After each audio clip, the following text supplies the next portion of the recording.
नमस्कार। संस्कृत में मंगलम पाठ लेकर आए हैं।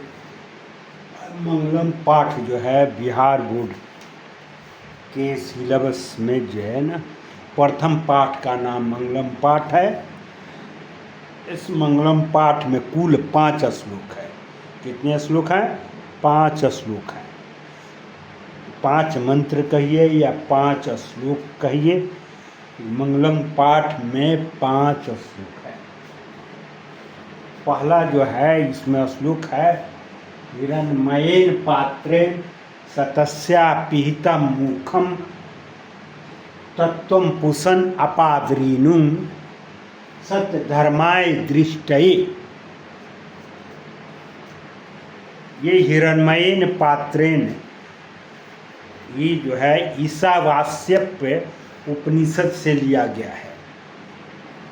उपनिषद 18 उपनिषद में प्रथम उपनिषद का नाम ईशावास्यप उपनिषद है।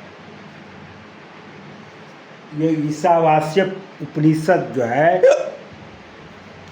हमारे वेद की एक शाखा है जिसका नाम है यजुर्वेद। और यजुर्वेद के 2 भाग हैं, कृष्ण यजुर्वेद और शुक्ल यजुर्वेद। तो यह ईशावास्यप उपनिषद शुक्ल यजुर्वेद के 40वें अध्याय से लिया गया है। 40वां अध्याय शुक्ल यजुर्वेद, और शुक्ल यजुर्वेद के भी शाखा बतलाए गए हैं। उसमें एक काण्व शाखा है, एक काण्व शाखा से लिया गया है। तो याद रखिएगा, ये पूछ सकता है मंगलम पाठ किस वेद से लिया गया है, तो शुक्ल यजुर्वेद से लिया गया है।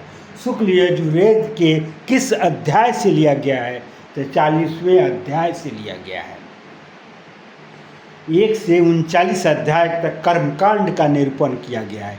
40वें अध्याय में भगवत स्वरूप का वर्णन किया गया है, इसलिए 40वें अध्याय से लिया गया है।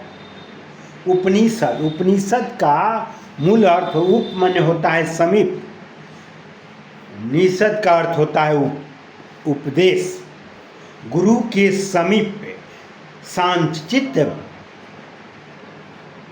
बैठकर उनका सद्ज्ञान सुनना, ब्रह्म ज्ञान सुनना, आत्मा परमात्मा के विषयों के बारे में सुनना, ये उपनिषद कहलाता है। उप माने समीप, निषद माने उपदेश। गुरु के समीप बैठकर उपदेश को सुनना उपनिषद है। तो उपनिषद के शुक्ल यजुर्वेद के बारे में बताया कि यह मंगलम पाठ का जो है प्रथम श्लोक जो है, हिरण्मयेन पात्रेण शुक्ल यजुर्वेद के 40वें अध्याय से जो है यह लिया गया है। हिरण्मयेन पात्रेण आप देखें तृतीया विभक्ति है। बालकेन का अर्थ होता है बालक से, तृतीया विभक्ति। पात्रेण मीन्स बर्तन से, पात्रेण बर्तन से। फिर पात्रेण का विशेषण आया हिरण्मयेन। हिरण्मयेन कैसन बर्तन, कैसा बर्तन, तो हिरण्मयेन सोने के बर्तन, स्वर्णमय बर्तन। तो सोने का पात्र कह सकते हैं। हिरण्मयेन पात्रेण, सोने के बर्तन से न सतस्य अपिहितं मुखम। सतस्य का अर्थ होगा, या सत्य का अर्थ होगा ईश्वर। अपिहित मीन्स ढका हुआ, सत्य मीन्स सत्य का, अपिहित मीन्स ढका हुआ।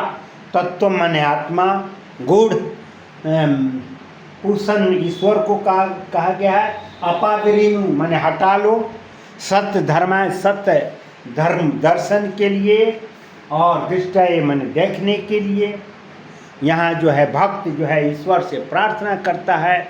भक्त ईश्वर का दर्शन करना चाहता है, उस दर्शन के निमित्त ईश्वर से प्रार्थना करता है।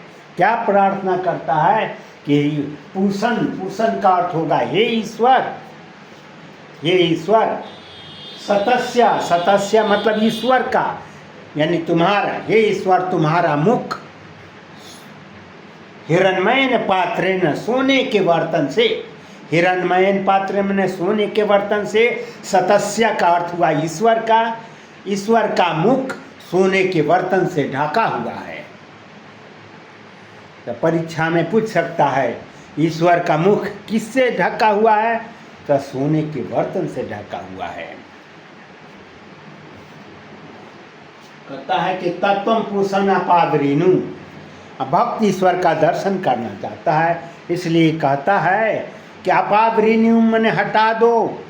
ईश्वर से प्रार्थना करता है कि तुम्हारे ऊपर सोने के बर्तन से, यानी सोने के चादर से जो तुम्हारा मुख ढका हुआ है, उस मुख को तुम हटा दो, उस पर्दे को हटा दो, ताकि सत्य धर्माय दृष्ट है, ताकि मैं तुम्हारा दर्शन कर सकूं।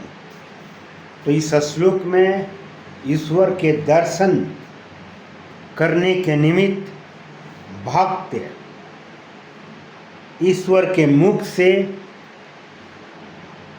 लटका हुआ पर्दे को हटाने का निवेदन करता है कि हे ईश्वर, आपका मुख सोने के बर्तन से ढका हुआ है, मैं आपका दर्शन करना चाहता हूँ, इसलिए आप उस सोने के बर्तन से जो आपका मुख ढका हुआ है, उस पर्दे को आप हटा दीजिए, ताकि मैं आपको देख सकूं।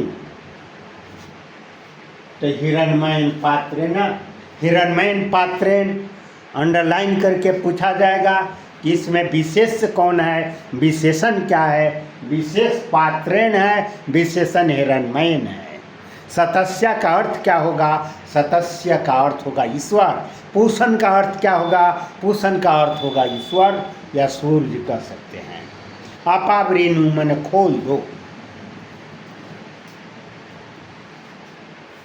क्लियर, फिर एक बार और सुन लें।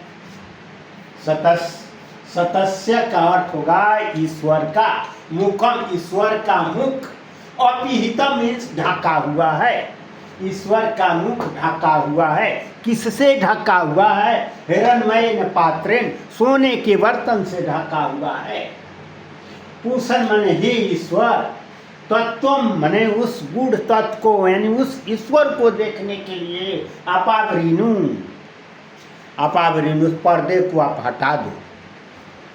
अपावृणु माने खोल दो, सत्य धर्माय, उस सत्य को देखने के लिए, उस ईश्वर को देखने के लिए उस सोने के बर्तन से जो ढका हुआ है उसको आप हटा दीजिए, ताकि मैं आपका दर्शन कर सकूं। दूसरा श्लोक है अन्नोरण्यान महतो मह्यान, अन्नोरण्यान महतो मह्यान, आत्मास्या जंतोर्निहितो गुहायाम, तमः क्रतु पश्यति वित्सुको धातु प्रसदान महिमानमात्मनः। यह श्लोक जो है कठोपनिषद से लिया गया है। कठोपनिषद उपनिषद का 18 उपनिषदों में से पहला उपनिषद ईशावास्यप उपनिषद है। जो पहला श्लोक उसी ईशावास्यप उपनिषद से लिया गया है, और दूसरा ये श्लोक है अन्नोरण्यान, ये कठोपनिषद से लिया गया है। कठोपनिषद को वल्ली में बांटा गया है। तो प्रथम वली के ये 20वां श्लोक है। कठोपनिषद के प्रथम वली का 20वां श्लोक है। तो परीक्षा में पूछेगा अन्नोरण्यान महतो महिमान किस उपनिषद से लिया गया है, तो कठोपनिषद से लिया गया है। कठोपनिषद के किस वली से, तो प्रथम वली से। प्रथम वली का कौन सा श्लोक, तो प्रथम वली का 20वां श्लोक है। अन्नो, अनु से अन्नो बना है, अनु माने छोटा, अन्यान ये सुन प्रत्यय लगा हुआ है, मैंने अन्नोरण्यान का अर्थ होगा छोटा से छोटा, महतो माने बड़ा, महान, महतो महियान बड़ा से बड़ा, अन्नोरण्यान इट मीन्स छोटा से छोटा, महतो महियान बड़ा से बड़ा, आत्मा से जंतुर्हितो गुहायाम, गुहायाम माने गुफा में, गुफा में कैसी गुफा में? हृदय रूपी गुफा में। जंतु माने प्राणियों के, जंतु माने प्राणी होता है, जंतु षष्ठी विभक्ति एक वचन है, तो प्राणियों के हृदय रूपी जंतु गुहायाम का अर्थ होगा प्राणियों के हृदय रूपी गुफा में आत्मा। तमक्रतु, तमक्रतु का अर्थ होता है कामना रहित, और एक है बीत शोको, दो चीज है।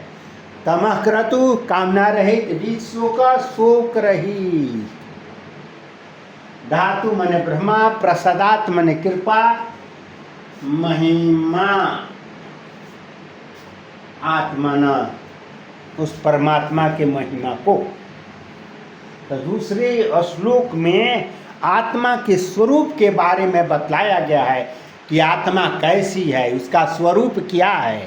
तो आत्मा का पहला है अन्नोरण्यन, यह आत्मा जो है छोटी से छोटी, महतो महियान बड़ी से बड़ी है। परीक्षा में पूछेगा कि आत्मा का स्वरूप लिखे, तो लिखेगा आत्मा छोटी से छोटी है, बड़ी से बड़ी है। और दूसरा जो है आत्मा कहाँ रहती है, कहाँ रहती है? तो जंतो निहितो गुहायाम, प्राणियों के हृदय रूपी गुफा में आत्मा निवास करती है। पहला प्रश्न, आत्मा का स्वरूप क्या है? तो आत्मा छोटी से छोटी है और बड़ी से बड़ी है। दूसरा प्रश्न, आत्मा का निवास स्थान कहाँ है? तब प्राणियों के हृदय रूपी गुफा में आत्मा का निवास स्थान है। तीसरा, तमः क्रतुः का अर्थ होता है कामना रहित, और शोक, बीत शोको माने दो प्रकार के लोग आत्मा का दर्शन कर सकते हैं। कौन कौन लोग? तो एक कामना रहित लोग, दूसरा शोक रहित लोग, दोनों होना चाहिए। कामना रहित लोग और शोक रहित लोग जो है पश्यति, उस आत्मा को देख लेते हैं। लेकिन कैसे देखते हैं? धातु प्रसादातो, भी जो है ब्रह्मा की कृपा से ना, उनके महिमा को शोक रहित और कामना रहित व्यक्ति उस आत्मा के बारे में जान लेते हैं, उस आत्मा का दर्शन कर लेते हैं ना। इसमें फिर एक बार देखें आत्मा कैसी है। आत्मा अनोरण्यान, आत्मा छोटी से छोटी, महतो महियान, आत्मा बड़ी से बड़ी है। और आत्मा कहाँ रहती है? तो जंतो निहितो गुहायाम, प्राणियों के हृदय रूपी गुफा में आत्मा निवास करती है। तम क्रतु शोको हो, कामना रहित और शोक रहित व्यक्ति धातु माने ब्रह्मा की कृपा से उस आत्मा की महिमा को जान लेते हैं, उस आत्मा की महिमा को पहचान लेते हैं, या उस आत्मा का साक्षात्कार कर लेते हैं। धन्यवाद।